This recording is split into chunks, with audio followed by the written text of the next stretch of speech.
அஸ்ஸலாமு அலைக்கும் வரஹ்மத்துல்லாஹி வரகாத்துஹு. அன்புள்ள சகோதரர்களை, இந்த மார்க்க கேள்வி பதில் தளத்தில் சகோதரர் ஃபர்ஹான் ஸ்ரீலங்காவிலிருந்து நல்ல ஒரு கேள்வி கேட்குறாங்க. என்ன கேட்குறாங்கண்டா, இப்போ நபி ஸல்லல்லாஹு அலைஹி வஸல்லம் அவர்கள் நமக்கெல்லாம் முன்மாதிரியாக இருக்கக்கூடியவர்கள். இஸ்லாம் என்பது தூய்மையாக இருக்க சொல்லக்கூடிய ஒரு மார்க்கம்.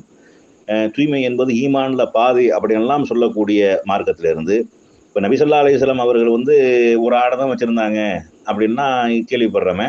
அது மாதிரி சாப்பாட்டுக்கெல்லாம் வழி இல்லாமல் இருந்திருக்கிறாங்களே, மற்ற சஹாபாக்களுடைய வீட்டில் போய் சாப்பிடுவாங்க அப்படின்லாம் சொல்கிறாங்களே, இருக்குதே. அப்போ இதெல்லாம் ரசூல்லா எதுவும் வேலை வெட்டி எதுவும் பார்க்கலையா, ஒன்றும் இல்லையா, என்ன போன்ற ஒரு கேள்வியை என்ன செய்கிறாங்க, கேட்டிருக்கிறாங்க.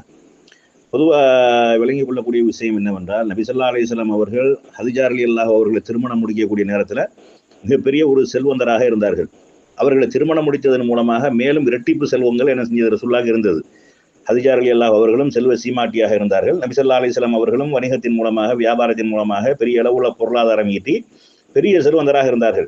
அவர் 40வது வயசுல தன்னை நபி என்று பிரகடனப்படுத்தினதுக்கு அப்புறம் மக்களுக்காக, அந்த மார்க்கத்திற்காக என்ன செஞ்சாங்க, தியாகம் பண்ணார்கள், செலவழித்தார்கள்.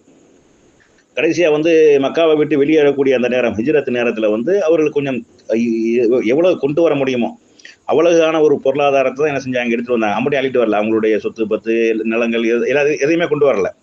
எவ்வளவு கொண்டு வர முடியுமோ அவ்வளவுதான் என்ன செஞ்சாங்க, கொண்டு வந்தாங்க. அந்த கொண்டு வந்த பணத்துல நபி ஸல்லல்லாஹு அலைஹி வஸல்லம் அவங்க தன்னுடைய சொந்த பொருளாதாரத்தை கொடுத்து, சொந்த காசை கொடுத்து மஸ்ஜித் நபவி என்று சொல்லக்கூடிய அந்த பள்ளிவாசனுடைய இடத்தை வாங்கினாங்க.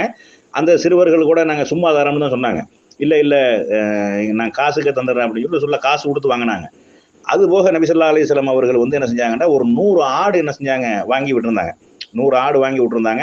இந்த ஹதீஸ் அஹமதுல பதிவு செய்யப்பட்டிருக்கிறது. என்ன பதிவு செய்யப்படுதுண்டா, நான் நபி ஸல்லல்லாஹு அலைஹி வஸல்லம் அவர்களை சந்திப்பதற்காக சென்றிருந்தேன். அவர்களில் ஆடு மேய்ப்பவர் அப்போதுதான் பிறந்த ஒரு குட்டியை தூக்கி கொண்டு வந்தார். கிடா குட்டியா பெட்டையா என்று கேட்டார்கள். அவர் கிடா என்றார். அப்போது நபி ஸல்லல்லாஹு அலைஹி வஸல்லம் அவர்கள் ஒரு ஆட்டை அறுத்து விருந்து சமைக்க சொன்னார்கள். பிறகு என்னை நோக்கி, நான் உனக்காகத்தான் இந்த ஆட்டை அறுத்தேன் என்று நீ என்ன வேண்டாம். நம்மிடம் 100 ஆடுகள் உள்ளன. அவற்றில் ஒரு ஆடு குட்டி என்றால் உடனே அதற்கு பதிலாக பெரிய ஆடு ஒன்றை நாம் அறுத்து உண்போம் என்று நபி ஸல்லல்லாஹு அலைஹி வஸல்லம் அவர்கள் சொன்னார்கள். இது அபூதாவூதிலையும் பதிவு செய்யப்பட்டிருக்குது, அகமதுலையும் பதிவு செய்யப்பட்டிருக்குது. அப்ப 100 ஆடுகள் கொண்ட ஒரு பண்ணை வைத்திருந்தார்கள். ஒரு குட்டி போட்டுருச்சாங்க, ஒரு பெரிய ஆடை என்ன செஞ்சிருவாங்க, தங்களுக்கு தேவையானது அறுத்துக்கிடுவாங்க, அல்லது வியாபாரத்துக்கு என்ன செய்வாங்க, மற்றவங்கள்ட்ட கொடுத்துட்டு பொருளாகவும் என்ன செய்வாங்க, மாத்திக்கிடுவாங்க. இப்படி ரசூல் ஸல்லல்லாஹு அலைஹி வஸல்லம் அவங்களுடைய வாழ்க்கை இருந்தது. அது போக மதீனாவுக்கு வந்ததுக்கு அப்புறம் போர்க்களங்கள் அதிகமாக சந்தித்த காரணத்தினால பல போர்க்களங்கள்ல வெற்றிகள் தான் ரசூலுல்லாஹ்வுக்கு கிடைத்தது. எல்லா போர்க்களத்திலுமே வெற்றி தான். உஹதுல ஆரம்பத்துல தோல்வி முகம் கண்டிருந்தாலும் பிறகு இறுதியாக வெற்றி தான். அப்ப எதிரிகள் விட்டு செல்லக்கூடிய அந்த கனிமத்து பொருள் இருக்கா இல்லையா, அதுலேயும் நபி ஸல்லல்லாஹு அலைஹி வஸல்லம் அவர்களுக்கு என்ன செய்யும், பங்கு வரும். இப்படித்தான் ரசூல் ஸல்லல்லாஹு அலைஹி வஸல்லம் உடைய வாழ்க்கை ஓடிச்சு. ஆனா வறுமையை ரசூலுல்லாஹ் தேர்ந்தெடுத்து கொண்டார்கள். ஏன்னா மக்களுக்கு முன்மாதிரியா இருக்குன்னு கஷ்டப்படக்கூடிய மக்களும் நம்மளுடைய தூதர் இப்படி சிரமப்பட்டிருக்கிறாங்களே, கஷ்டப்பட்டிருக்கிறாங்களே அப்படி எல்லாம் பார்த்து தன்னுடைய கஷ்டத்தை சகித்துக் கொள்ள வேண்டும் என்பதற்காக வறுமையை தேர்ந்தெடுத்து கொண்டார்கள்.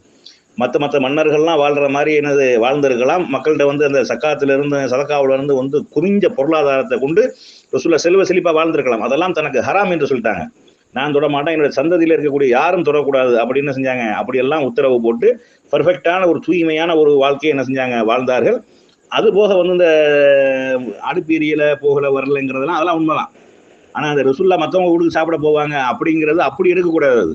சிலர் அன்பளிப்பாக ரசூலுல்லாஹ்வுக்கு கொண்டு கொடுப்பாங்க. சிலர் என்ன செய்வாங்க, எங்க வீட்டை சாப்பிடுங்கன்னு அழைப்பாங்க. அப்படியான நேரங்களில் தான் போவாங்களே ஒழிய வேலைக்கு வேலை சோத்தாங்க அப்படின்னு சொல்லி போய் நிற்க மாட்டாங்க. அந்த மாதிரி கேரக்டர் ரசூலுல்லாஹ்ட்ட கிடையாது. அன்பளிப்பாக சில பொருட்கள் வரும், அதை என்ன செய்வாங்க, விரும்பி வாங்கி கொள்வார்கள். அது மாதிரி சில தோழர்கள் ரசூலுல்லாஹ் நம்ம வீட்டுக்கு வரணும், சாப்பிடணும் அப்படின்ட்டு ஆசைப்பட்டு கூப்பிடுவாங்க. அந்த மாதிரியான வீடுகளுக்கு என்ன செஞ்சிருக்கிறாங்க, போயிருக்கிறாங்க.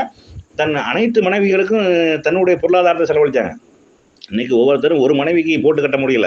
ஆனா ரசூல் ஸல்லல்லாஹு அலைஹி வஸல்லம் அவர்கள் கொஞ்சமா கொடுத்தாங்க, என்ன செஞ்சாங்க, எல்லாத்தையும் கொடுத்தாங்க. இதனால பெரிய பஞ்சாயத்து மனைவிமார்களுக்கு மத்தியில் ஏற்பட்டு பெரிய பிரச்சனை ஆகி போச்சு. அப்ப டைவர்ஸுங்கிற அளவுக்கு போயிடுச்சு. நான் உங்களுக்கு எல்லாத்தையும் தந்துடுறேன், வேண்டாம் தந்துடுறேன், என்னை விட்டு விலகிருங்க அப்படின்ட்டு. அப்ப அல்லாஹ்வுடைய நான் உங்களை தேர்ந்தெடுத்துக் கொள்றேன் அப்படின்னு சொல்லி என்ன செஞ்சாங்க, எல்லா மனைவிமார்களும் ஒத்துக்கொண்டு அவர்கள் கொடுக்கக்கூடிய அந்த பொருளாதாரத்தை கொண்டு என்ன செஞ்சாங்க, வாழ்க்கை நடத்தினார்கள். ஏறக்குறைய 9 மனைவிமார்கள் ரசூலுல்லாஹ் மரணிக்கக்கூடிய நேரத்தில் இருந்தார்கள். அத்தனை பேருக்கு ரசூல் ஸல்லல்லாஹு அலைஹி வஸல்லம் அவர்கள் பொருளாதாரத்தை கொடுத்து அத்தனை பேர் என்ன செஞ்சாங்க, சந்தோஷமாக மகிழ்ச்சியாக வைத்திருந்தார்கள். ஆடையை பொறுத்தளவுக்கு அந்த காலங்கள்ல துணி பற்றாக்குறை. அன்னைக்கு துணி நம்மள்ட்ட இருக்கிற மாதிரி அப்ப இல்லை. விலை கொடுத்து வாங்க முடியாது. காசு இருந்தாலும் துணி வாங்குறதா அதுக்குன்ட்டு என்ன செய்யணும், மெனக்கிடணும். ஒரு துணி நெய்வதாக இருந்தால் இன்னைக்கு மாதிரி ஆலை இருக்குதா, அதுல நூத்து சட்டை தைச்சு அது வாட்டுக்கு அடிச்சு தள்ளிக்கிட்டு போய்கிட்டே இருக்க, இப்படியானது கிடையாது. கை கோர்வையாக கையாலே நெய்யக்கூடிய அப்படித்தான் ஒரு பழக்கம் இருந்தது. ஆடைகள் பற்றாக்குறையாக இருந்தது. ஆடைகள் சர்வசாதாரணமா இருந்து அனைவரும் புழங்கக்கூடிய அளவுல இருந்து ரசூலுல்லாஹ் ஒரு ஆடை தான் வச்சுக்கிட்டு இருந்தாங்க, அப்படி இல்லை. எல்லாத்தையுமே ஒரு ஆடை தான் இருந்தது, 2 ஆடை தான் இருந்தது, அப்படித்தான் இருந்தது. ஒரு சஹாபியோட சொல்லுவாங்க, ஒரு ஆடை அணிந்து கொண்டு தொழுவாங்க.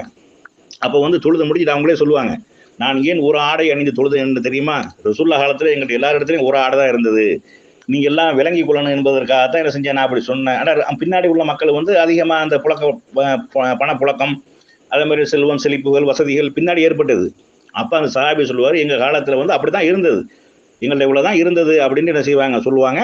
அதனால அந்த ஒரு ஆடையா தான் தூய்மையா தான் இருந்தாங்க, சுத்தமா தான் இருப்பாங்க. ரசூலுல்லாஹ்வுடைய மேன்ல கமகமன்னு என்ன செய்யும் மணக்கும். எல்லா தோழர்களுமே என்ன செய்வாங்க, அப்படித்தான் இருப்பாங்க. அதனாலதான் வாரத்துக்கு ஒருக்கையாவது குளிக்கணுங்கிறதுக்காக வெள்ளிக்கிழமை குளிப்பே கடமையாக்குனாங்க. இந்த தண்ணி தட்டுப்பாடு, அந்த பாலைவனம் அப்படியாக இருக்கக்கூடிய நேரத்துல வந்து என்னது, வெள்ளிக்கிழமை கம்பல்சரியா என்ன செஞ்சிடணும், குளிச்சாகணும் அப்படின்னு சொன்னாங்க. பள்ளிவாசலுக்கு வரும்பொழுது என்ன செய்யணும், அலங்கரித்து கொண்டு வரணும் அப்படிலாம் சொன்னாங்க. அதெல்லாம் மார்க்கத்துல உள்ளது. அவர்கிட்ட இருந்த பொருளாதாரமும் அவர்களிடமிருந்த அந்த ஆடைகளும் துணிமணிகளும் எல்லாமே குறைவாக இருந்த காரணத்தினால அப்படியான ஒரு வாழ்க்கையை வாழ்ந்தார்கள். மற்றபடி என்ன இல்லை, நீங்க சொல்ற மாதிரி வந்து அந்த காலத்துல எல்லாம் கிடைச்சி ரசூலுல்லாஹ் அதை பயன்படுத்தாத மாதிரி, எல்லாம் இருந்த அந்த மக்கள் பயன்படுத்தாத மாதிரி, அப்படி ஒரு பங்கர கோலத்தில் தெரிஞ்ச மாதிரி நீங்க சொல்றீங்க. அப்படி கிடையாது. அந்த காலங்கள்ல எதுவுமே கிடைக்கல. அவங்கள்ட்ட இருக்கிறத கொண்டு என்ன செஞ்சாங்க, கண்ணியமாகவும் கௌரவமாகவும் மரியாதையாகவும் மானத்தோடையும் அழகான ஒரு வாழ்க்கையை வாழ்ந்து காட்டியிருக்கிறாங்க. ரசூல் ஸல்லல்லாஹு அலைஹி வஸல்லம் அவர்கள் வறுமையை தேர்ந்தெடுத்து கொண்டார்கள். அவர்கள் செல்வ செழிப்பாக வாழ்வதாக இருந்தால் வாழ்ந்திருக்கலாம். பிறர் மக்கள் கொட்டி கொடுப்பதற்கு முன் வந்தார்கள், அவர்கள் விரும்பல.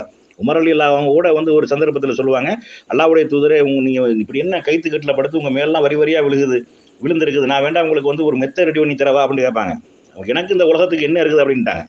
அப்ப ரசூலுல்லாஹ் முன்மாதிரியா இருக்கக்கூடிய ரசூல் ஸல்லல்லாஹு அலைஹி வஸல்லம் அவர்கள் சமுதாயத்தில் கஷ்டப்படக்கூடியவர்கள், சிரமப்படக்கூடியவர்கள், கீழ்மட்டத்தில் இருக்கக்கூடியவர்கள், அடித்தட்டில் இருக்கக்கூடியவர்கள், அவர்களும் அந்த தூதரை பார்த்த உடனே ரசூலுல்லாஹ் விட நம்ம அல்லாஹ் மேல தான் வச்சிருக்கிறான் என்ற அளவுக்கு அவர்கள் விளங்கி மார்க்கத்தில் உறுதியாகவும் பிடிப்பாகவும் இருக்க வேண்டும் என்பதற்காக அப்படி